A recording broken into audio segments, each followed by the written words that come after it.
Sambangi 2 desa di Pulau Buru, Langlang Buana pastikan 3 poin ini terpenuhi. Sambangi Desa Karangjaya dan Desa Lala di Kecamatan Amlea, anggota DPRD Kabupaten Buru Bambang Langlang Buana pastikan perjuangan 3 poin keluhan masyarakat. 3 poin tersebut yakni pengaspalan jalan, produksi hasil tani, dan penerangan lampu jalan yang belum direalisasikan.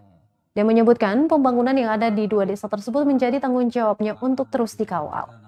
Hal itu pun akan disampaikan dalam forum komisi agar bisa menjadi perjuangan bersama.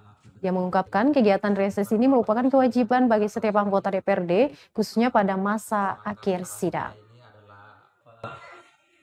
Karang Taruna ya, dan ini merupakan kewajiban ya bagi setiap anggota DPR, khususnya pada masa akhir sidang atau di permulaan sidang. Jadi pemerintah memberikan ruang waktu supaya masyarakat bisa berpartisipasi dalam proses pembangunan di daerah kita.